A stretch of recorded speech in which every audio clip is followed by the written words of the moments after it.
Hello there, friends, family, and wedding photography and camera enthusiasts.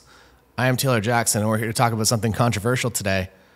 Sony versus Canon versus Nikon versus Fuji. Sorry to leave Pentax and Olympus out of this, although we were just in Japan. We're in Mexico right now, but we were just in Japan, and I don't know how this never happened, but I had never held an Olympus camera before, and it is so small, and the IBIS is so good.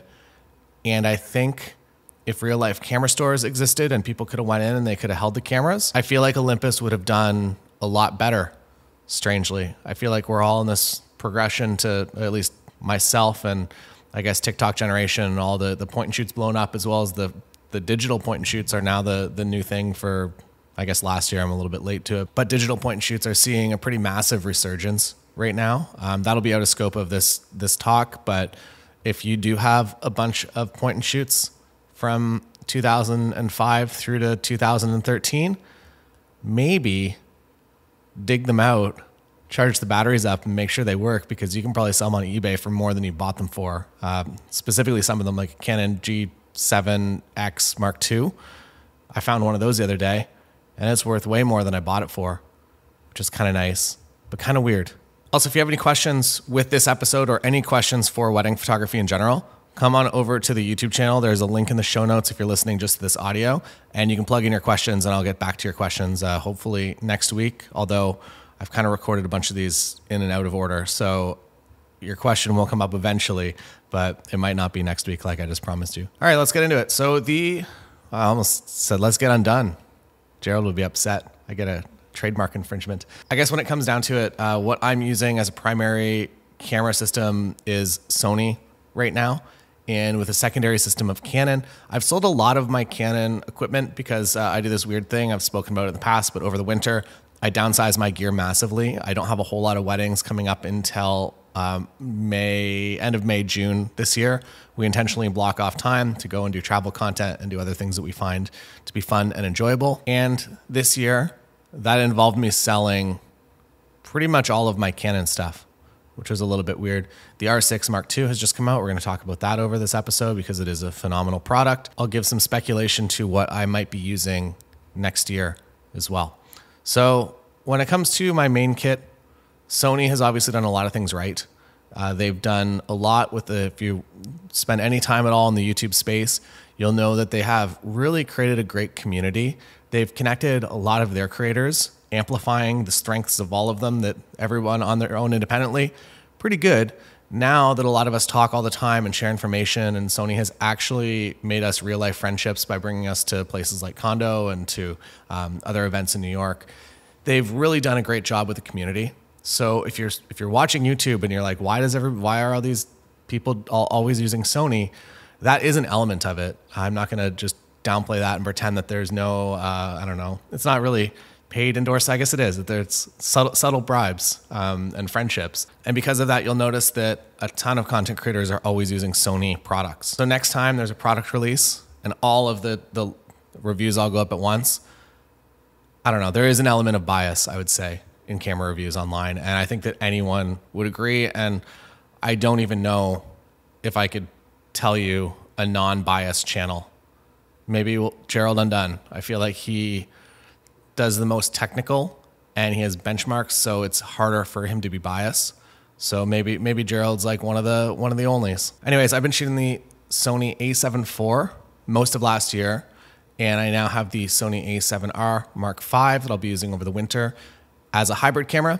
I don't know yet. We're gonna talk about that over the next couple of months together, I guess, and figure out if it works or if it doesn't work.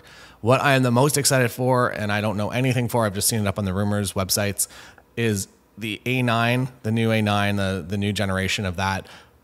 I feel like it's aimed directly at wedding photographers, and I'm excited to see what that will be in the future. I didn't go A1 because it didn't really tick all the boxes for me in terms of I shoot from the screen all of the time now, and maybe if you don't and you're still in the EVF, this doesn't matter to you, but I shoot from the screen all the time. I'm doing photo video coverage. I love to have a fully articulated screen. Makes my life a lot better. Also didn't really want to pay the price point of the A1 when I could have something like the Sony a7 IV, which did pretty much everything, or I'm going to say did everything that I needed from a wedding photography camera last year and save that money and make the experience a little bit better for my specific case. I guess I should preface this with, this is all of my personal preference. So this isn't, I haven't gone through and done like a technical rundown of every single pro and con. This is just me actually using these cameras out in the field, specifically on wedding days. So I very much enjoyed being in the Sony ecosystem. I love the fact that there are so many third-party lenses. Specifically, I've made an episode about this already, or a few episodes, but the Tamron 35-150 f2 to f2.8, I do believe to be the best wedding lens ever made. And I understand why a lot of people are coming to the Sony side specifically for that lens. That people are leaving Canon because they want that lens and they switch their entire kit and they start shooting Sony because of it. I like that they are more open to third-party manufacturers. Sony is also a shareholder. They're a 10 or 12% owner in Tamron, which is kind of fun, I guess. They also make every sensor and everything. All the sensors in your iPhone, all Sony. Sensors in your Nikon cameras, mostly Sony. Sensors in your Fuji products, also Sony. Sensor in your Hasselblad, also Sony. Phase 1, Sony. Canon makes their own sensors. That was a trick. So Sony has been amazing for me. I would say, well, like the positive is that any system that you're going to go with these days has significant positives and very few negatives. So camera stuff is so good that any direction you go, it's very much down to your specific preferences on it. So I would say over this past year, maybe because of a little bit of bias, I've gone more Sony than Canon. Canon also kind of honestly pissed me off with the fact that they were now, I guess Samyang shouldn't have made it, but they made an autofocus lens for RF mount, and Canon went after them and sued them for making that kind of against their wishes, and that they didn't get a proper lease on the mount for it. And that kind of signified a little bit of my transition out of Canon, because that is my favorite lens. The Samyang 85 1.4 RF AF is my favorite lens for the Canon side of things. And knowing that they're not going to be allowed to produce any of that anymore or produce other similar products, and that there's probably, you're kind of at the mercy of Canon, unfortunately, if you are on the mount right now and you're in the RF. The fortunate side is that the R6 Mark II is probably the best wedding camera. I'm going to say it's probably the best wedding camera ever made. Maybe until we see what the new Sony A9 potential, again, don't know anything. And I might be way off, and this might not even be for the next 5 years, but it seems like from the rumors websites that hopefully something will be coming down that path. As of right now, though, I would give the award of best wedding photography camera in the world to the Canon R6 right now. It ticks all the boxes. It does no crop 60p. And the autofocus is incredible. It comes from the R3, although I have heard some people saying that they don't enjoy the autofocus as much as they did on the original R6. So the R6 Mark II, in their opinion, is worse for autofocus. In my experience, it is the opposite, that it's better. For one simple reason, and for wedding photography, it's so helpful. So the R3 had this, the R6 did not have this. When you're photographing a bunch of people, or there's like 5 people in the frame, you can just go left and right on the joystick and go between faces. So it'll pop up a little box and it'll be like, do you want to go left and right? And you can go back and forth. Nikon does this as well. And you can just cycle quickly between people. And that, I have no idea why it wasn't on the Sony A7 IV, but it wasn't. And that is one of my favorite features of that camera.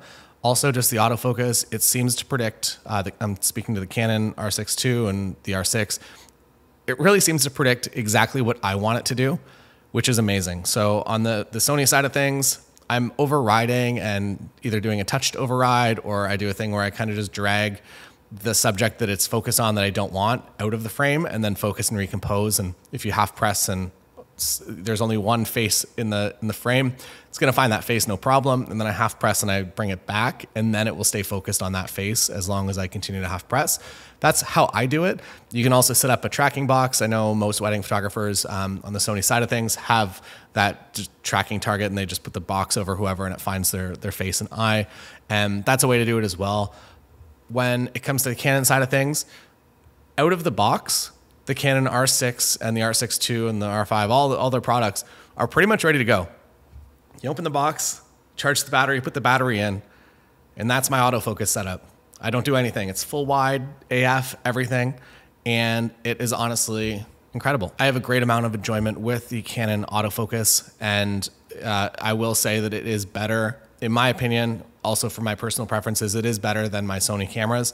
But again, Sony comes with a few other perks like the Tamron 35-150. The best wedding lens goes to Sony Well, it goes to Tamron. The 50 1.2 is also an incredible lens. 35 1.4 also amazing, but they're kind of expensive. Then coming over to the Canon side of things, they get the award for best camera body. So kind of best lens goes to Tamron. Best camera body goes to Canon, in my opinion, R6 Mark II for wedding photography in this current year right now. But then one of the problems with Canon is that there aren't any third-party autofocus lenses anymore. I guess you can still find them, but they're kind of contraband. And I was always nervous updating my firmware, on my R6 firmware, to be like, is this the update that's going to kill my Samyang 85 1.4? Fortunately, we've used it on the R6 Mark II, and they haven't killed it. I think out of just respect, hopefully, for the people that have bought this lens, even though they maybe shouldn't have.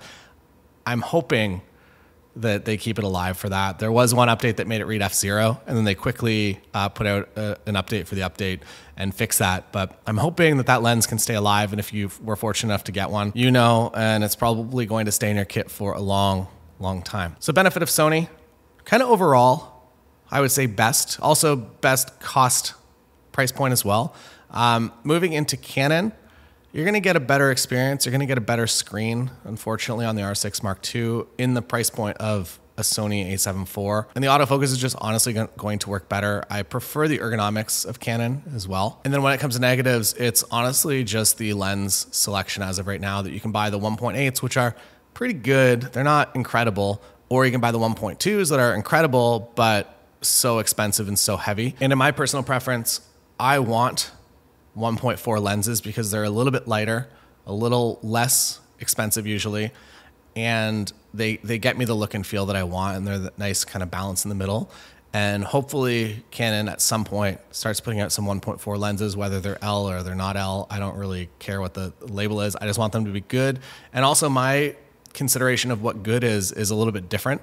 So as a wedding photographer, I don't mind, so I've spoken to this in the past, that the Tamron 35 to 150, it seems to have something like a 1/8, so 1/8 pro mist filter on it. So when you're at 35 and somebody's nice and close, they feel like they're getting a little skin softening in the lens. So I like that. And that would technically be considered a negative to a lot of people, but I enjoy it. So I don't mind having those quote unquote defects in my lens, because I'm honestly, I would put a mist filter on it, or I'll just be running portraiture on it in post-production and making it similar and taking away that sharpness and that kind of the edge that's on the lenses. Yes, very, very hopeful for f 1.4 lenses coming down the pipe soon.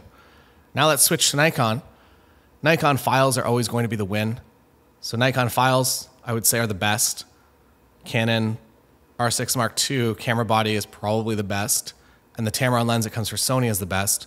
When it comes to the Nikon side of things, the Z9 or Z9, sorry, I'm from Canada. The Z9 is incredible. My issue with it is that it's just a little bit too big. It's a full-size body. It also comes with so much stuff that I don't need. So I'm excited, and maybe this has already been announced because I am talking, I guess this is the first week of January, and we have yet to go through the CES month. So I don't know anything again, but if there is something planned, it might come out over the next month, and this might be a little bit behind.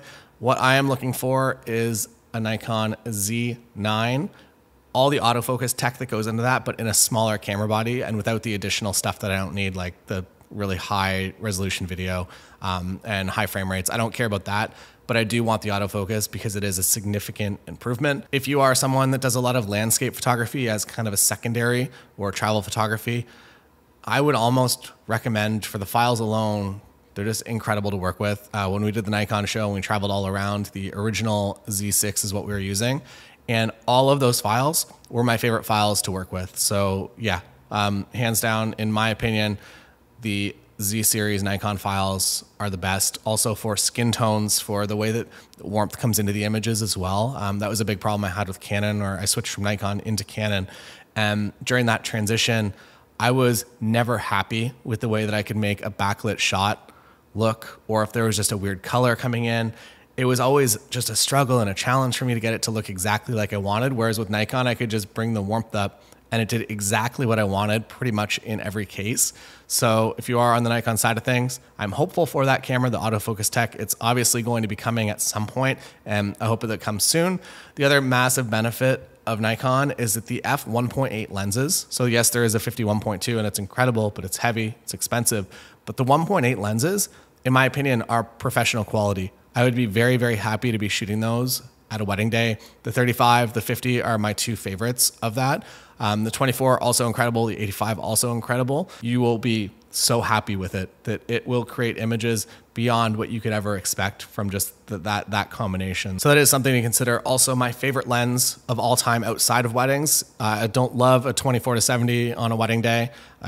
I find that I would just rather use a 50 or even a 35. But the 24 to 70 f2.8 for Nikon Z series is, in my opinion, the best zoom lens ever made. It is incredible. I love it. I love everything about it. And no other manufacturer has created something that feels the same as that. So just a huge shout out to that 24 to 70 f2.8S for the Z series. Also a massive, massive pro to the Nikon side of things. Negatives being your autofocus might not be what you want it to be if you are on a Z6 or a Z6 II. Now moving into the Fuji. John Branch, shout out, Fuji X Ambassador. Every time I say X Ambassador, it makes it sound like that he's no longer an ambassador, but just the letter X because it's Fuji X100V. You get it. Speaking of the X100V, outside of weddings, the X100V is a camera that's obviously blown up over the past couple of months even. It went from relatively unknown because it came out at a weird time in 2020 where it was always that series of cameras, the X100 series was always our go-to travel cameras. And it came out at a time that there was no travel happening. So I got it, I reviewed it, I loved it, but I found no use for it because I wasn't going out and doing travel content like we usually do. Now that we're back to traveling, it is back in my bag. I don't think I brought it here to Mexico though. That's a bit of a bummer. I brought a Canon G7X Mark II instead. Sorry, Fuji. Fuji files, Fuji JPEGs, the simplicity. Very, very happy with it. Also, price point is incredible for Fuji and the form factor as well. Those would be the massive strengths in my opinion. The H2S or the Hatus that we nicknamed it, we're hoping that it sticks, is also an incredible camera, or a T5. So basically what happens with Fuji is that they release a processor and kind of internals for a camera, and then they just kind of copy and paste it across their entire line. So you can kind of get the same stuff in different form factors. So if you want that tech in more of kind of a current day style body, you can get the H2S. Or if you want it in more of kind of a retro body with some physical dials, you can actually go to the T5 and get pretty much the same stuff. The autofocus has been dramatically improved. We did some ridiculous tests in Iceland with this camera, or I guess the internals when it first came out with the H2S, and it would subject detect impossibly far away. So one of the benefits I think to Fuji is that because they are an APS-C camera and they're not a full frame camera, the readout can be a little bit faster and they can process things a little bit faster on that camera than a full frame sensor could. So it's gonna pick up stuff, it's gonna identify stuff faster in my experience. Whether or not that is pulled perfectly into focus is, I guess, maybe watch a more in-depth autofocus video on them. But in my experience, and the camera, the H2S that we had was apparently a super powered one, and no one else had that. Like, I don't know what the configuration was, but the one we had was incredible. And other people, Gerald, for instance, got one that was not incredible. And it's a bit of a bummer. I don't know how that happened, what the deal is, but we had an incredible copy and did a lot of really great things. And overall, I was honestly so happy with that camera. And I think that if you picked one up or you picked up an X-T5, I think you'll be happy as well. So benefits for Fuji, similar to Nikon, I guess, in terms of most pricing, at least kind of body cost is roughly similar. And that means that you can get a full proper pro kit for less money, generally speaking, than if you were to go to a full frame competitor. And the benefit of going full frame is that if you really like to utilize that really super shallow depth of field, it's a little bit easier to do across all lenses on Canon, Sony, Nikon bodies. However, with Fuji, you have to be a little bit more selective and use lenses with really, really wide apertures because kind of effectively, I won't go into the math here because everyone will just tell me I'm wrong, but kind of the way it goes, you have a 35 or let's call it a 23 millimeter lens on Fuji. That is obviously, it's on an APS-C body, so you're timesing it by 1.5, so you're roughly at 35. And in my personal, I guess, looking at the image, you're also getting a little bit of a punch in on the f-stop as well. So you still you're getting the light of say you're shooting at f1 point, I don't know, let's call it f2. So say you're shooting at f2, you also kind of I don't know, in my look and feel, and when I look at the image, it doesn't really look like an f2 image in terms of the shallowness of the depth of field. It looks more like a 2.8 or an f4 image. So you kind of multiply the f-stop as well in terms of just how it looks. Again, that's not a super technical description of it, but that's kind of how I feel. So if I was on the Fuji side of things, I would be going with as many fast lenses as possible, which brings the price point up a little bit, but still keeps the physical size down, which is really, really awesome. So yeah, that's my breakdown and my thinking behind everything that I've used over the past couple of years. Everything is great right now. So that's nice for you, no matter which way you select. I would say if you are in the wedding space and you haven't yet purchased into a kit, for my personal decision, I'm kind of a split between Sony and Canon, at least looking at this year. But I am very, very, very interested to see what Nikon brings out, because if that autofocus tech goes into a smaller body and it improves, all of a sudden, I think their lens roadmaps also, they make it public, so you can kind of see what's coming down the pipe a little bit. And there are some very interesting lenses in their ecosystem. So I am very, very curious about Nikon moving forward. But as of right now, for my professional work, couldn't realistically own kind of a full kit of every single manufacturer. So right now I've gone Sony, I've gone Canon, and that's my life. If you have any questions, plug them into the comments on the YouTube video link in the show notes if you're listening to this on audio. And I'll see you next Monday for more talk about this wedding photography thing. See you then.